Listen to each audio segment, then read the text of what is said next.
Teología Bíblica 1. Bienvenidos a este apasionante estudio que nos ayuda en nuestro crecimiento espiritual y nos da herramientas apologéticas. La Escuela de Desarrollo Cristiano de Canadá ayuda en la formación de nuevos ministros. El profesor Víctor Manuel Buitrago Cruz les da la bienvenida.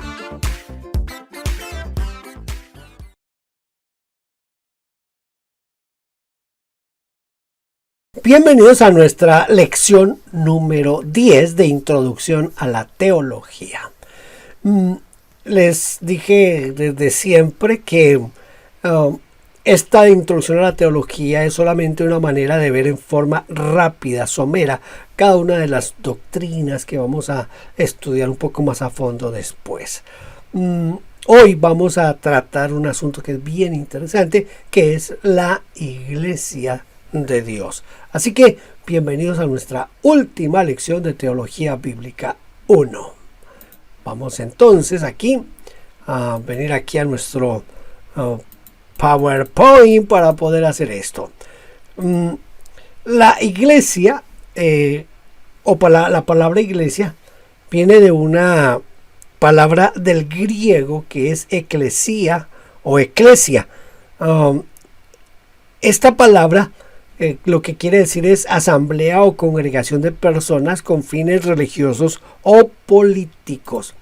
Realmente lo que significa esta palabra es llamados afuera.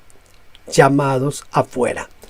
No se encuentra en el Antiguo Testamento el concepto de una iglesia formada por judíos y gentiles que son salvados por Cristo, porque pues Cristo no había venido, entonces no se puede pensar en eso.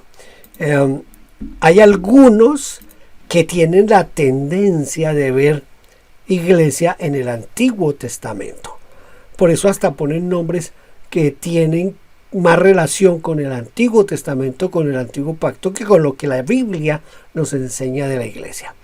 Yo quiero que usted tenga bien claro esto. En el Antiguo Testamento, en ninguna parte, usted va a encontrar la iglesia. Algunos han querido decir, por ejemplo, que el Cantar de los Cantares es un canto entre Cristo y la iglesia. Nada más lejos de la verdad que eso. No existe iglesia en el Antiguo Testamento, por lo menos dentro de lo que es el concepto de iglesia cristiana. Existe el pueblo de Israel, pero no la iglesia como tal. Tenga siempre en cuenta eso, por favor. El judío, el gentil y la iglesia de Dios, piensen esto, mire, antes de Cristo había únicamente el pueblo judío y los gentiles, pero cuando Cristo vino y formó la iglesia, él fue quien inició la iglesia. Dice en Efesios que lo que hizo el Señor Jesucristo fue que derribó una pared que había, esa pared intermedia que dividía a los judíos de los gentiles. Dice que el Señor derribó esa pared y de los dos pueblos, es decir, de los judíos y de los gentiles, hizo un pueblo que se llama la iglesia. Por eso aquí en Corintios 10:32, en la primera carta a los Corintios 10:32, dice: no seáis tropiezo ni a judíos, ni a gentiles, ni a la iglesia de Dios. La iglesia de Dios no se refiere a la membresía de iglesias organizadas, no. El concepto de iglesia es mucho más amplio. La iglesia, según lo que nos dice Pablo en Efesios, está formada por judíos y por gentiles. Delante de Dios hay solo tres pueblos: judíos, gentiles e iglesia. No hay más pueblos. El evangelio debe ser predicado primeramente a los judíos, según Romanos 1:16, y después se le predicaría a los gentiles. Mire, cuando Pablo se convirtió, él estuvo allí en Damasco unos días, pero después tuvo que huir y estuvo en Arabia. Mientras él estuvo en su tiempo de Arabia, a Pablo le fueron dadas dos revelaciones muy importantes La primera es que el Evangelio es gracia, que el Evangelio es producto de la gracia, que el Evangelio tiene que ver solamente con la gracia de Dios. Y en segundo lugar, que la iglesia es el cuerpo de Cristo. Y Pablo nos menciona diferentes formas para que entendamos esto. La compara con un cuerpo, la compara con un edificio, la compara con una labranza. Hay muchas formas en que Pablo quiere hacernos entender el concepto de iglesia. Ahora sí, vamos a mirar lo que tiene que ver con la membresía de la iglesia. La membresía es, a ver si le entendemos un poquito más a esto. Mire, usted llega a una ciudad, a un pueblo, a una región y comienza un grupo evangelizándolos, dándoles los primeros estudios bíblicos. Tiene 5, 6, 7 personas. Eso es lo que se podría llamar una iglesia local. Después llegará a 200 o a 300 o a 500. Todavía es una iglesia local. Pero no es a eso a lo que se refiere la Biblia y el apóstol Pablo, especialmente cuando se habla de iglesia. Cuando el Señor dijo, edificaré mi iglesia, no estaba hablando de los grupos locales, no estaba hablando de las denominaciones, no estaba hablando de ese tipo de cosas, sino que estaba hablando de la iglesia como cuerpo místico. Tenemos que entender que dentro de los bautistas hay iglesia, dentro de los pentecostales hay iglesia, dentro de los reformados hay iglesia.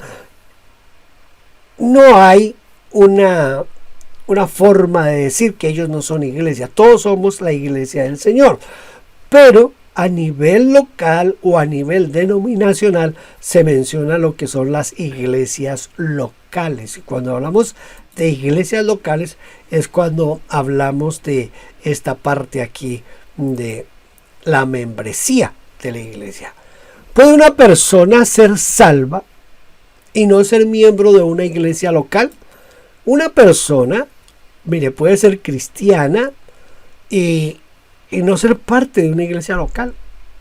La salvación no tiene que ver con unirse o no a una iglesia local. La salvación tiene que ver con aceptar a Jesucristo como el Señor de nuestras vidas. Es imposible ser salvo y no ser miembro de la iglesia de la cual Cristo es la cabeza. Entonces, escuche esto. Usted puede ser salvo sin ser miembro de una iglesia. Pero cuando una persona es salva, va a sentir la necesidad de ser miembro de un cuerpo, y ese cuerpo es la iglesia local.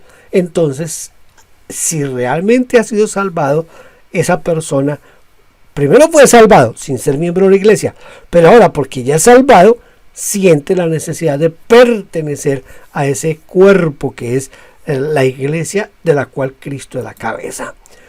La iglesia tiene un propósito y tiene una comisión. Dios está dando a conocer su sabiduría y está manifestando su gracia ante las huestes angélicas por medio de la iglesia. El fin de todo esto es que la sabiduría de Dios en toda su diversidad se dé a conocer ahora por medio de la iglesia a los poderes y autoridades en las regiones celestiales, nos dice Efesios 3:10. El actual propósito divino para esta era es el llamamiento a todos los que creerán en Cristo a fin de que salgan del mundo y formen el cuerpo de Cristo, que es la iglesia. ¿Entiende? Luego se lo leo un poquito más despacio para que usted lo medite un poquito ahí en su cabeza y también en su corazón. El actual propósito divino para esta era es el llamamiento a todos los que creerán en Cristo. Recuerde qué quiere decir eclesía. Eclesía quiere decir llamados afuera. Entonces este es el tiempo en el que van a ser llamados los que creen en Cristo a fin de que salgan del mundo y necesariamente formarán la iglesia. Es después de ser cortada la piedra, es decir, mira, el símbolo del regreso de Cristo según Daniel 2:44 habla de que la piedra se romperá. Dice que se establece un reino eterno en la tierra. Ese reino eterno es Cristo Jesús reinando con sus santos. El Señor hace mención de 3 características principales. Primero, el lugar de Israel en el mundo sería como el de un tesoro escondido en el campo. ¿Se acuerdan de la parábola? Leamos Mateo 13:44. El mal continuaría hasta el fin de la era. Y tercero, serán reunidos los hijos del reino comparados con el trigo, la perla de gran precio y los buenos peces. Aquí vemos que el Señor Jesús primero hace 3 características, pero en la tercera podemos ver cómo el Señor compara a la iglesia, la compara con los hijos del reino, la compara con el trigo, la compara con la perla de gran precio, con los buenos peces, y hay otras comparaciones que hace tanto el Señor Jesucristo como el apóstol Pablo acerca de la iglesia. El Señor Jesucristo profetizó que sería Él quien edificaría la iglesia. Yo te digo que tú eres Pedro, y sobre esta piedra edificaré mi iglesia, y las puertas del reino de la muerte no prevalecerán contra ella. Usted quizás está más familiarizado con la versión Reina Valera, pues ahí le leo otra versión. Hasta que todos lleguemos a la unidad de la fe y del conocimiento del Hijo de Dios, a un varón perfecto, a la medida de la estatura de la plenitud de Cristo Jesús. Efesios 4:13. Entonces, Cristo le dijo a Pedro, y yo edificaré mi iglesia. Es el Señor quien edifica su iglesia. Sobre eso, sobre el Señor Jesucristo, sobre su muerte, sobre su resurrección, sobre sus enseñanzas, es que los apóstoles edificaron. Cristo es el fundamento, después vienen las enseñanzas de los apóstoles y hay que tener bien en cuenta esa parte. La predicación del Evangelio se relaciona con la vida y con la muerte. Mire, estas 2 palabras están desde Génesis hasta Apocalipsis, vida y muerte. En 2 Corintios 2:16 dice, para los que se pierden, este incienso resulta un aroma mortal, pero para los que se salvan, es una fragancia que les da vida. ¿Y quién está capacitado para esto? Si usted hace un estudio busquen una concordancia, estas 2 palabras, vida y muerte, y va a encontrar que estas 2 palabras aparecen desde Génesis hasta Apocalipsis, porque eso es el Evangelio. El Evangelio es vida o es muerte. Es vida para los que se salvan, es muerte para los que se condenan. Así que somos embajadores en nombre de Cristo, como si Dios rogase por medio de nosotros. Os rogamos en nombre de Cristo, reconciliaos con Dios.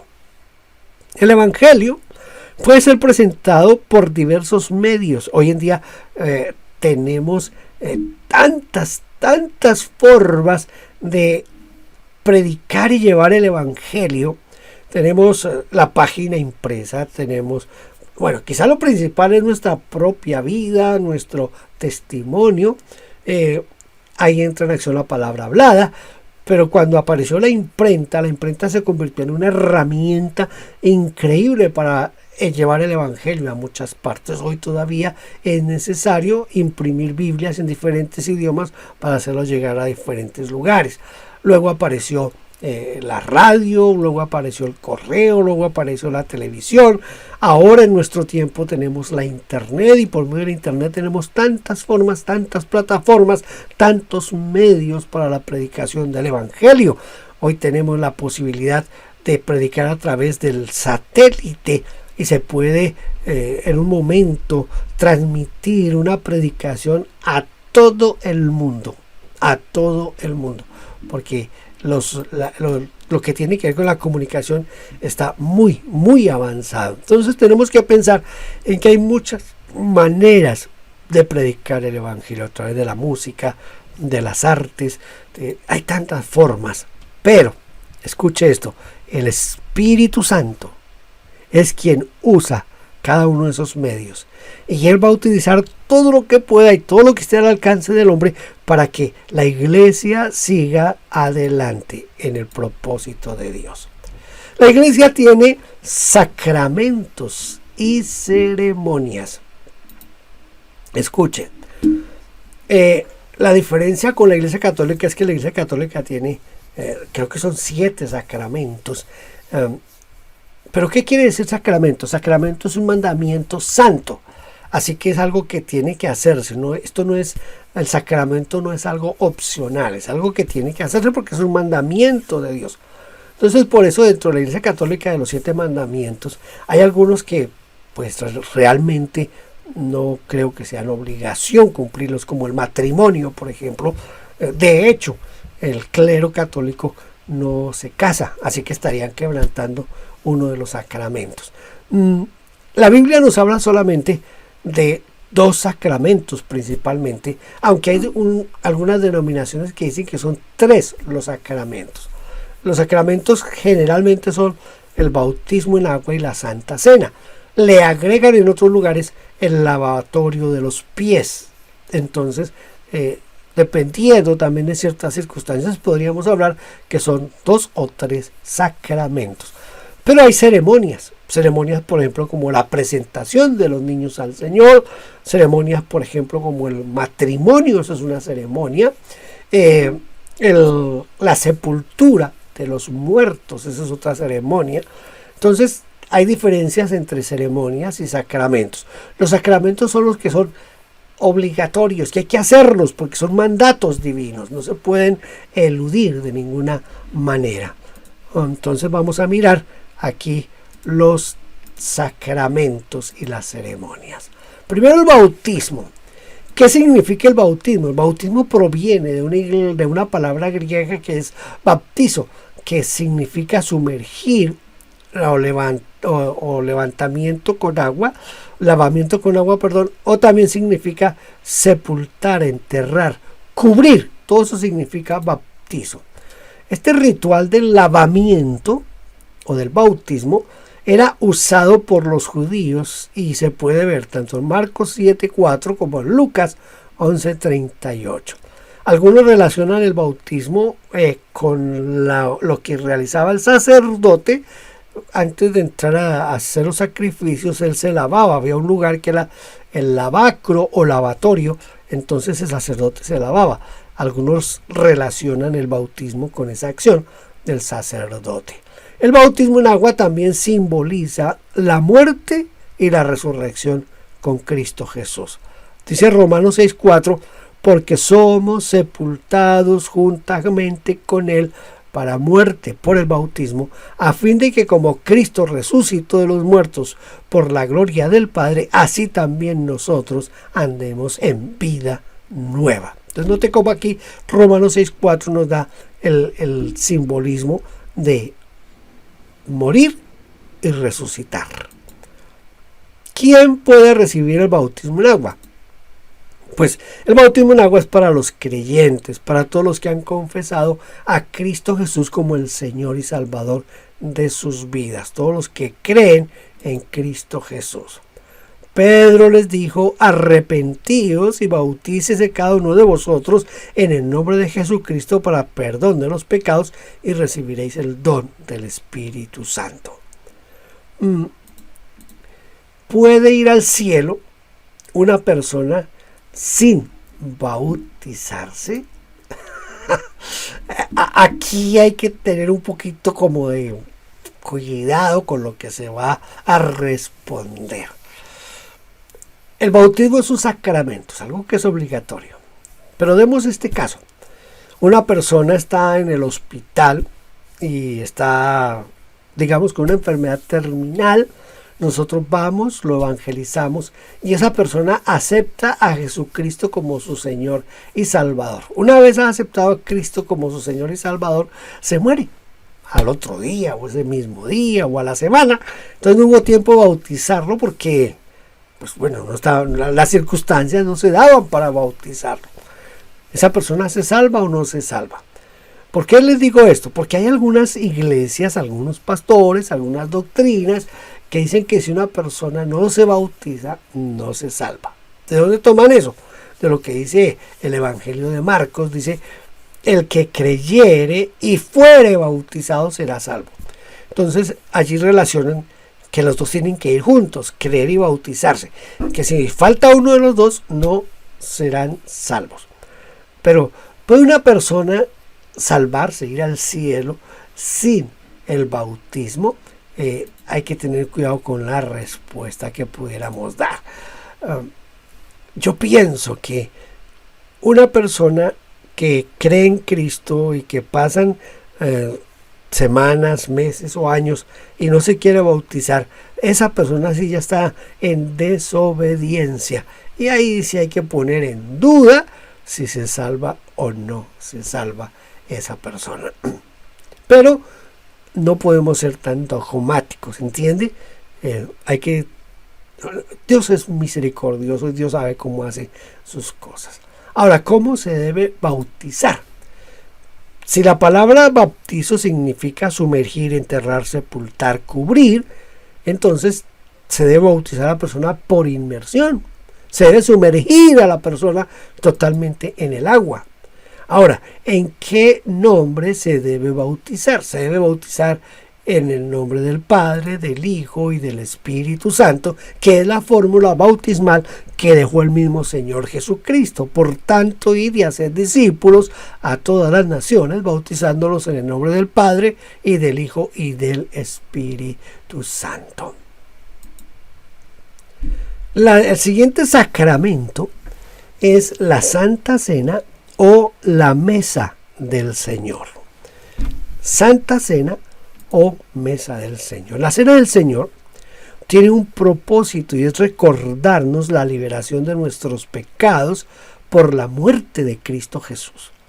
Por esto, la Santa Cena o la Mesa del Señor nos permite hacer memoria de la obra completa de Cristo en el Calvario, de su muerte, de su sepultura, de su resurrección y, escucha esto, del rapto de la iglesia. Del rapto de la iglesia. La Santa Cena o la Mesa del Señor fue instituida por el Señor Jesucristo. Les recomiendo que lea Lucas 22 y allí está todo lo que fue como el Señor instituyó la Santa Cena. En esto de la Santa Cena tenemos tres interpretaciones sobre la Santa Cena. Está la transustanciación, la consubstanciación, el simbolismo. Hay una cuarta que no recuerdo en este momento. Pero principalmente esas son las tres formas de interpretar la Santa Cena, la Mesa del Señor o comunión, porque también se le puede decir comunión. Transustanciación, consubstanciación y simbolismo. Voy a tratar de definirle las tres y después llegaremos a un punto de acuerdo, ¿verdad? La transustanciación, esa palabra se deriva del latín trans, que es a través, y de sustancia. Se usa el término en la teología católica. Escuche, la transustanciación es parte de la teología católica para denotar la idea que durante la ceremonia de la misa, el pan y el vino se transforman en sustancia, es decir, se transforman literalmente en la carne y la sangre de Cristo Jesús. Incluso, aunque los elementos parecen seguir siendo el mismo pan, el mismo vino. La Iglesia Católica cree que la sangre y el cuerpo, o sea, el pan y el vino, son el cuerpo antes, en y después. Antes de participar de la comunión, es el cuerpo de Cristo, es literalmente el cuerpo de Cristo.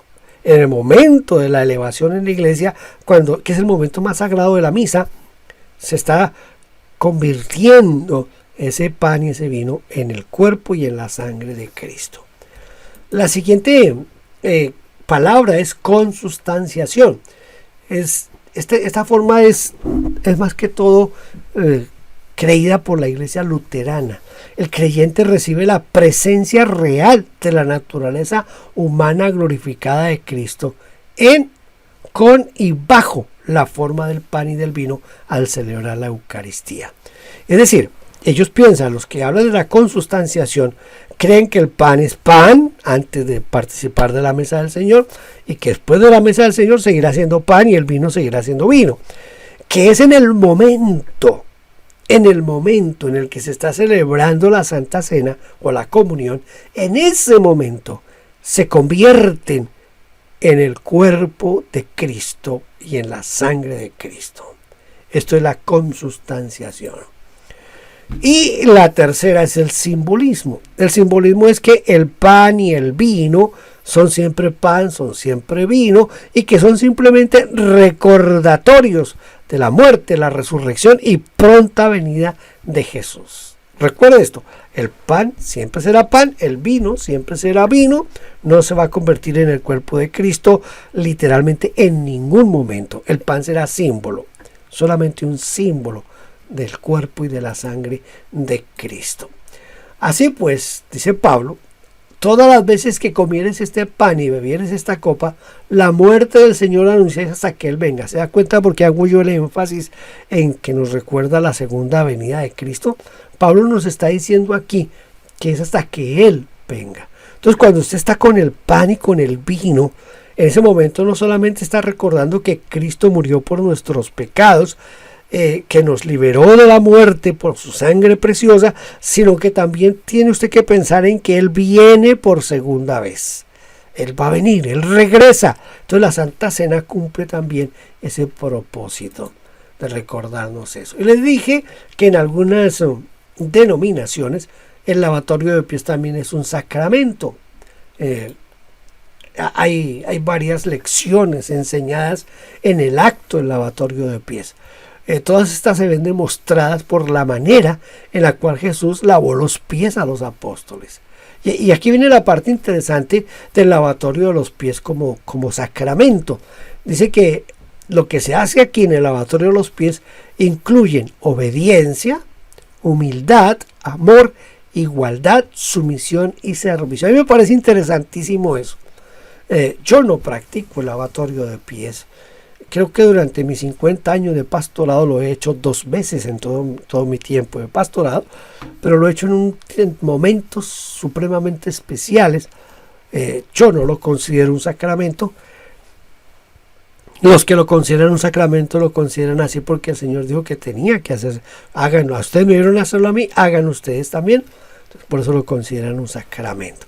Pero la gran mayoría de iglesias cristianas tiene solamente 2 sacramentos, que es el bautismo y la Santa Cena. Ahora las ceremonias. La primera ceremonia, la presentación de niños al Señor. ¿Por qué presentar los niños al Señor? ¿Por qué no bautizarlos?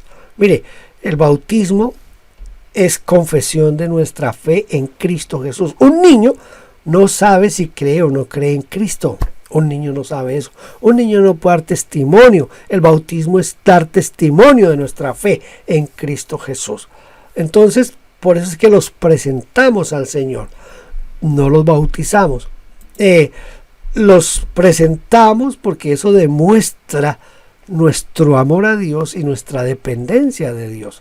Mire, cuando usted presenta a su hijo, usted lo que está diciendo es que se lo está entregando a Dios. Usted está tomando un compromiso de levantarlos en la fe cristiana. La presentación de niños es una consagración de nuestros niños al Señor. Luego viene la otra ceremonia, que es el matrimonio. ¿Qué es el matrimonio? Es una institución divina. Está establecida ya desde el tiempo de la creación. Mediante el matrimonio se establece la familia, ¿sí? De la que la familia, el matrimonio es la célula de la familia, y al mismo tiempo la familia viene a ser la célula principal, la base de la sociedad misma. Es la unión entre un hombre y una mujer. Estos tienen varios propósitos. Primero, crecer mutuamente en todos los aspectos del hombre y también para el mantenimiento de la raza humana. Por eso es loco que una persona se case con un edificio, que una persona se case con un perro, que una persona se case con un carro, que una persona se case con otro del mismo género, del mismo sexo, porque no hay la forma de mantener la raza humana. Todavía la única forma de que nazcan bebés es por la unión de un óvulo y un espermatozoide. El óvulo es de la mujer, el espermatozoide del hombre. Pónganle lo que quieran, la filosofía que quieran, pero eso todavía el hombre no lo ha cambiado y creo que jamás lo va a poder cambiar. Que lo hacen in vitro, que lo hacen en el laboratorio, pero siempre se dependerá de un óvulo y un espermatozoide. La otra ceremonia es la sepultura de los muertos, que en la mayoría de países lo llamamos las exequias. ¿Qué son las exequias funerarias? Mire, se llaman exequias funerarias a ese conjunto de ritos funerarios que se realizan en honor de un difunto. Dependiendo del país donde estemos, de la región donde estemos, en cada lugar será diferente. Cada lugar tiene su propia liturgia en la forma de hacer las exequias. Para este asunto de los sacramentos y las ceremonias, algunas instrucciones de cómo hacerlo, de cómo manejar esto en público, de cómo realizar un matrimonio.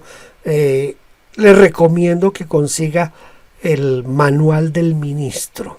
Ese lo consigue hoy de muchas maneras, y en este manual están las formas de realizar tanto los sacramentos como las ceremonias.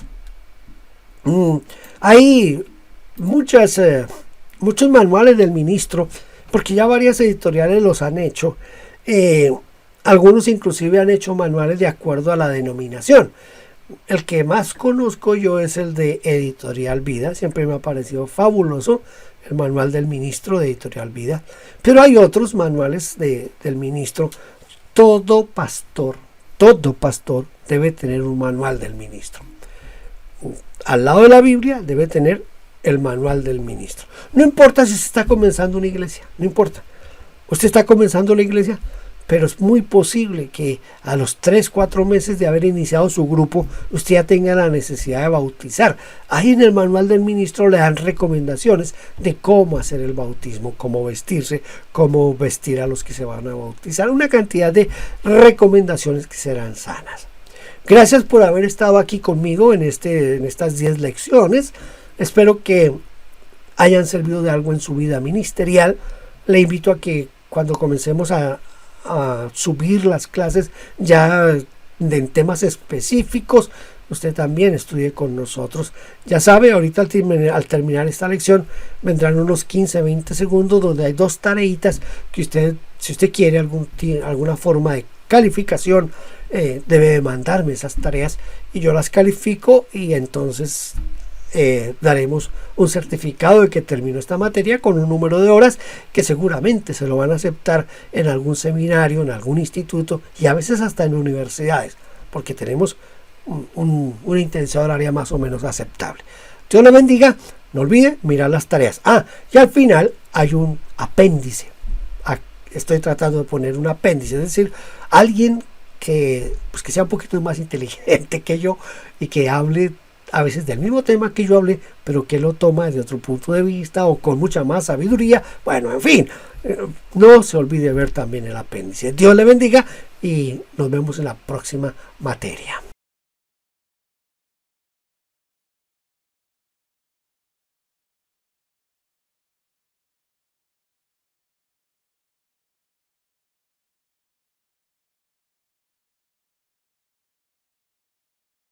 ¿Qué significa que la Iglesia sea católica y apostólica? Hace unos años tuve que partir a una gira de conferencias por Europa del Este. Eso nos llevó a Praga y lo que ahora es la República Checa, a Budapest en Hungría y luego en un tren antiguo de Budapest a Cluj-Napoca en Rumanía. Y cuando cruzamos la frontera de Hungría a Rumanía, el tren se detuvo y tuvimos que parar un momento para pasar por el control aduanero, y nos habían advertido que las aduanas en Rumanía podían ser un proceso muy difícil. Bueno, 2 soldados se subieron al tren y vinieron hacia nosotros y nos hablaron en un tono un tanto fuerte y nos señalaron para que bajáramos nuestras maletas y abriéramos todo. Y justo cuando estábamos a punto de hacerlo, su jefe entró, el cual era un guardia muy fornido, y él se acercó y pidió nuestros pasaportes y les dimos nuestros pasaportes, les mostramos que eran pasaportes estadounidenses, éramos 4, Vesta y yo, y amigos nuestros, los Ingrams. Y la señora Ingram estaba allí sentada y tenía una bolsa de papel marrón con algo que sobresalía en el extremo. Y el guardia dijo, ¿qué es eso? Y ella abrió la bolsa y le mostró una Biblia. Y él dijo, en un inglés muy pobre, dame libro. Y tomó el libro y empezó a hojear las páginas y nos miró y dijo, tú. Y me miró y me dijo, tú no gringo. Y miró al señor Ingram y le dijo, tú no gringo. Y no teníamos ni idea de lo que estaba pasando en ese momento. Él decía que no éramos estadounidenses. Y yo dije, sí, vea, tenemos nuestros pasaportes. Dijo, no, tú no gringo. Y luego la abrió y dijo, señalando a este pasaje, y dijo, lee esto. Y leí el texto y decía, nuestra ciudadanía está en los cielos. Y él dijo, ¿ves? Yo no rumano, tú no gringo. Somos ciudadanos del cielo. Y nos abrazó y les dijo a los oficiales, esta gente está bien, son cristianos, déjenlos ir. Y aquí, en la providencia de Dios, nos encontramos con un oficial de aduanas cristiano en la frontera entre Rumanía y Hungría. Nunca olvido ese incidente porque eso nos comunicaba la realidad de la carne y la sangre, de lo que significa la tercera característica de la iglesia, la cual ya vimos. La iglesia es una santa católica. ¿Qué significa universal?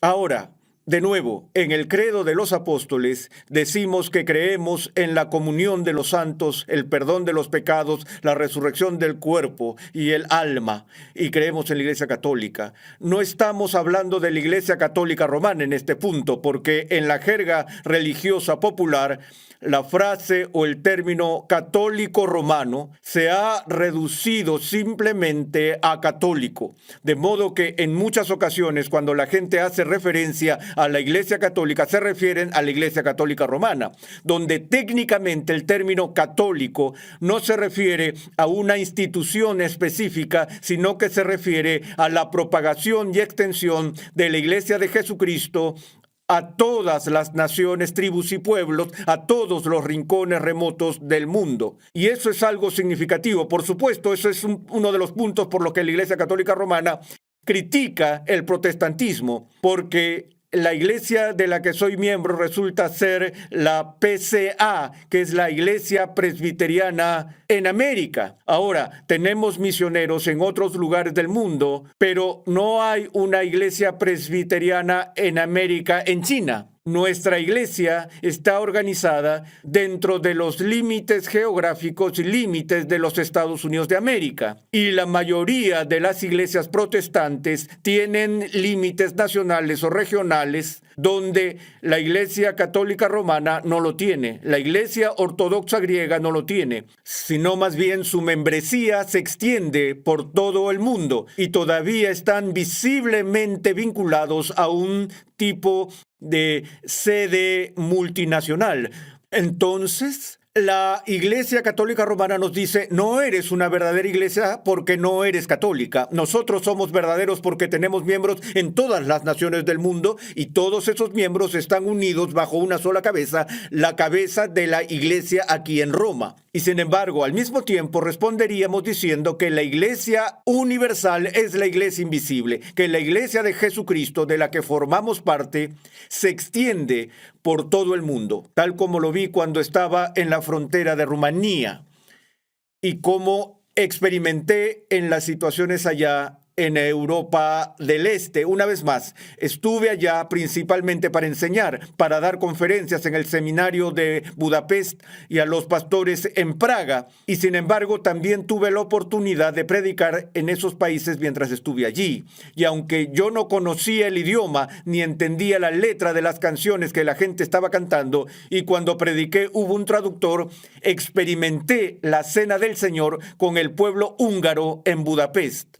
Y prediqué en una iglesia en Praga e hice que el pueblo, los lugareños del país, los escucharan orar y así sucesivamente. A pesar de que no sabía lo que decían, escuchándolos cantar, no sabía lo que estaban cantando, experimenté la koinonía, la comunión de los cristianos, que la comunión va más allá de los límites regionales de un lugar determinado. Ahora, a continuación vemos que la Iglesia es una santa, católica, universal y apostólica. Ahora, mencioné anteriormente que la imagen principal en la metáfora de la edificación de la Iglesia en el Nuevo Testamento, la imagen del fundamento, es que el fundamento de la iglesia son los profetas y los apóstoles. ¿Cuál es la importancia de eso? La importancia de estos se encuentra aquí, que cuando Cristo estableció la comunidad del pacto del Nuevo Testamento y dijo ciertos dones y oficios a la iglesia, Él dio primero el oficio de apostolado y estableció en el siglo I la autoridad primordial de la comunidad cristiana naciente e inmadura que fue conferida a los apóstoles. Y esa autoridad va con este oficio o el título de apóstol que proviene del griego apóstolos. Ahora, un apóstolos significa literalmente en griego uno que es enviado. Ahora, en la cultura griega, un apóstol sería un enviado o un emisario o un delegado enviado, por ejemplo, por un rey o un general o alguien de un alto nivel de autoridad que llevaba consigo la autoridad delegada del rey para que si el enviado hacía un compromiso, el rey respaldaría eso. Fue un portavoz de la autoridad suprema que él representaba. Ahora, a veces en nuestra comprensión popular de la fe cristiana, escuchamos sobre los discípulos de Cristo y los apóstoles de Cristo. Y tendemos a usar esos términos indistintamente, como si no hubiera diferencia entre ser discípulo de Cristo o ser apóstol. Bueno, hay una diferencia significativa entre esas dos palabras. Ahora, con la excepción del apóstol Pablo, todos los apóstoles del Nuevo Testamento fueron primeros discípulos, pero no todos los discípulos se convirtieron en apóstoles. Y Jesús tenía muchos más discípulos que los 12. Recordamos que en un momento de su ministerio envió a 70 de sus discípulos a una misión. Y un discípulo, la palabra mathetes en griego, significa estudiante o aprendiz. Y los discípulos fueron aquellos que se reunieron alrededor de Jesús, en verdad, para estudiar en su escuela rabínica, lo llamaban rabí. Ellos lo seguían y él les daba lecciones y ellos memorizaban sus enseñanzas y así por el estilo. Y entonces ellos eran sus estudiantes, eran sus alumnos. Jesús era un maestro y él tenía una escuela pequeña y sus alumnos eran sus discípulos. De ahí es donde obtenemos la palabra discipulado o disciplina en nuestro propio idioma. Sin embargo, hacia el final de su ministerio, cuando él iba a partir de este mundo, eligió de su grupo de discípulos un número selecto de apóstoles. Y a estos apóstoles él les transfirió su autoridad diciendo: los estoy enviando en mi nombre, el que os recibe a vosotros, a mí me recibe. El que a vosotros rechaza, a mí me rechaza. Ahora, eso es un asunto muy serio porque De nuevo, en la historia de la iglesia primitiva, surgieron grupos heréticos que trataron de suplantar la autoridad de los apóstoles y en el caso de los gnósticos trataron de reclamar esa autoridad para sí mismos, pero al mismo tiempo reclamando lealtad a Jesús, diciendo, creemos en Jesús.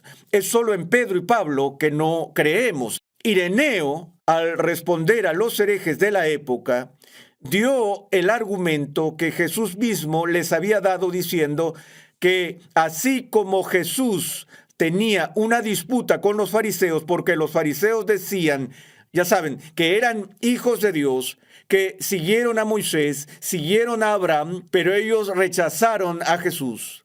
Ahora, de nuevo, el primer apóstol y apóstol principal del Nuevo Testamento es Jesús mismo, ya que Él es el que fue enviado por el Padre y autorizado por el Padre a hablar en el nombre del Padre. Toda autoridad me ha sido dado en el cielo y en la tierra, dijo Jesús. No he hablado por mi propia cuenta, sino que el Padre mismo me ha dado lo que he de decir. Y así Jesús es el apóstol supremo de la iglesia. Y lo que sucedió en la época de Jesús, cuando él estaba ocupado argumentando con los fariseos, el pueblo quería rechazar a Jesús y afirmar a Dios. Jesús dijo, no pueden hacer eso. Si aceptan a Moisés, recuerden que fue Moisés quien escribió de mí.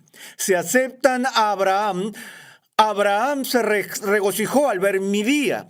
No pueden amar al Padre y odiar al Hijo. Ese es el punto, y ese es el punto por extensión al que Ireneo hacía referencia contra los herejes de su época cuando dijo, si rechazas a los apóstoles, estás rechazando al que los comisionó, es decir, a Cristo, y si lo rechazas, estás rechazando al que lo envió, es decir, a Dios.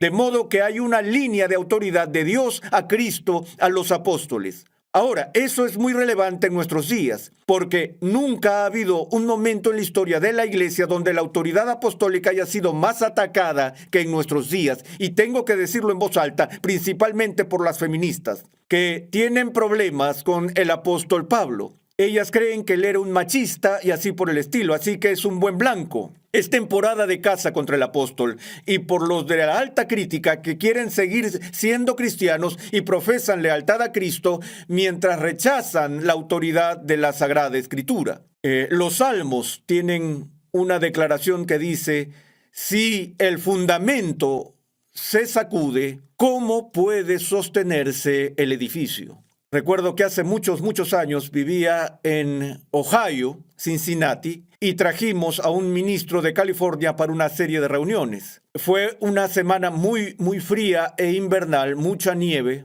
Recuerdo haber intentado llevarlo al aeropuerto al final del evento y él viajaba desde Cincinnati regresando a Los Ángeles. Y mientras él estaba en el aire, un gran terremoto golpeó el sur de California, provocando millones y millones de dólares en daños. Esto fue hace mucho, como en 1970 o 1971. Y hablé con él un poco después y le dije, bueno, ¿qué pasó con tu iglesia? Él respondió, bueno, al principio la noticia fue buena. Él dijo, había edificios caídos alrededor de nuestra iglesia. Él dijo, entonces entré al templo y la iglesia se veía perfecta. No había ni una ventana rota ni nada. Él dijo, pero cuando entraron para evaluar los daños, descubrieron que el fundamento se había desplazado por debajo del edificio y nuestro edificio fue clausurado. No se nos permitió reunirnos allí debido al peligro. Al parecer, es decir, según las apariencias externas, parecía que el edificio de la iglesia, el templo, estaba bien. El fundamento se había movido. Y una vez que el fundamento se mueve, el edificio ya no queda estable. Y ese es el problema en nuestros días respecto a la naturaleza apostólica de la iglesia.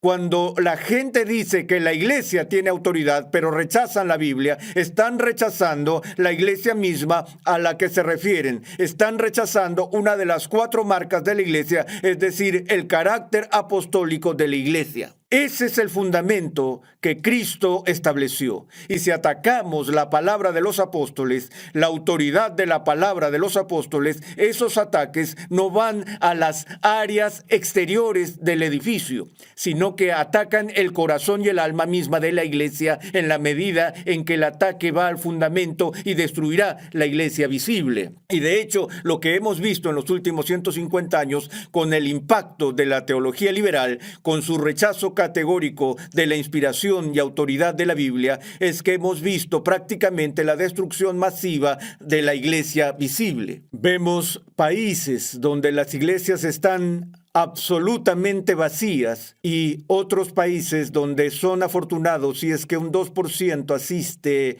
a esos templos. Y esto es en gran medida el impacto de una institución que abandonó la autoridad apostólica. ¿Quién quiere oír una charla más sobre inquietudes sociales cuando puedo ir a cualquier otra institución que no sea la iglesia para oír eso?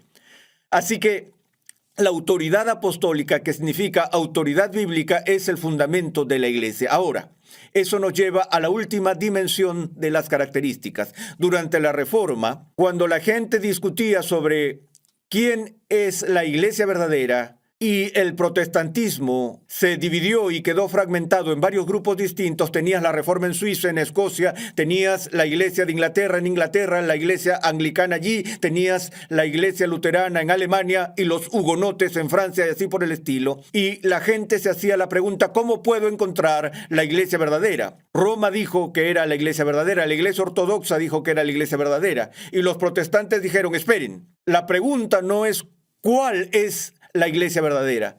La pregunta es, ¿qué es una iglesia verdadera? Porque así como una congregación en particular puede ser un cuerpo mixto que contiene cizaña y trigo, entonces ninguna iglesia, dijeron los reformadores, es infalible. Entonces cada iglesia tiene alguna mezcla de error o corrupción en ella, de manera confesional, no solo en términos de la parroquia local. Así que la pregunta es, ¿cuáles son los elementos esenciales no negociables que se encuentran en una iglesia verdadera o válida, sin la cual no puede ser una iglesia válida? Básicamente, a los reformadores se les ocurrió 3 marcas para una iglesia verdadera. La primera marca es que una iglesia verdadera es una iglesia que tiene y profesa el Evangelio. Y eso significa, y es todo el Evangelio, para que si una iglesia niega cualquier punto esencial del Evangelio, como la deidad de Cristo, la expiación de Cristo, la justificación solo por fe, esos elementos que componen el Evangelio, si el Evangelio es rechazado, esa institución ya no es una iglesia. Es por eso que los reformadores dijeron que Roma ha aceptado la deidad de Cristo, la expiación de Cristo y todas esas otras cosas, pero en la medida en que condene la sola fide, que condene la justificación solo por fe, según los reformadores, Roma estaba negando el Evangelio y al negar el Evangelio ya no era una iglesia.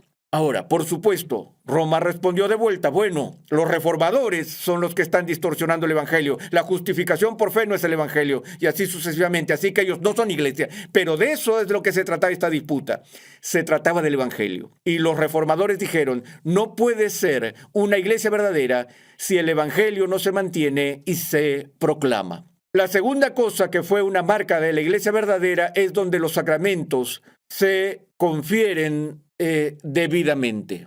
Y para los reformadores hubo 2 sacramentos, el bautismo y la cena del Señor. Ahora reconocieron que había diferencias al interior entre los cristianos sobre el modo de la presencia de Cristo en la cena del Señor, y lo veremos más adelante, sobre si el bautismo debe extenderse a los bebés o no, y cuál es el modo, sumersión, inmersión y aspersión o lo que sea, pero que la fórmula bautismal básica en el nombre de Cristo y la celebración básica de la cena del Señor como Cristo lo estableció en el Nuevo Testamento de manera regular, que esos sacramentos son elementos necesarios para una iglesia verdadera.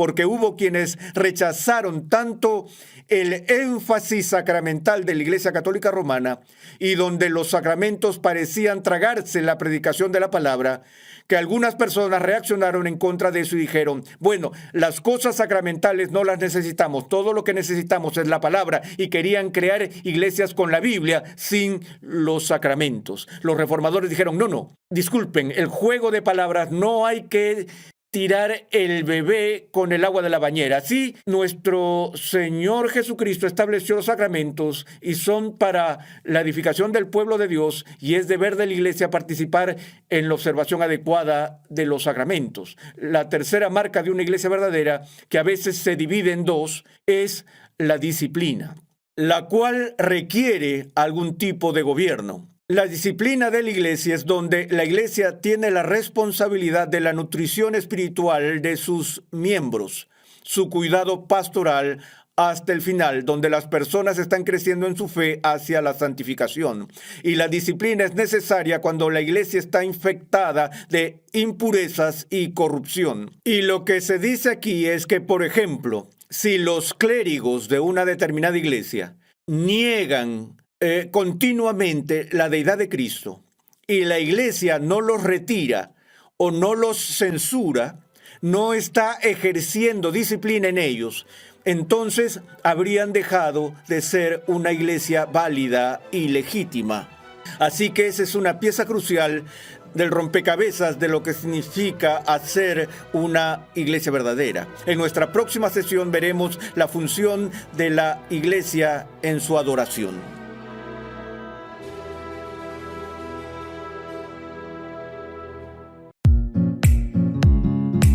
Gracias por vernos.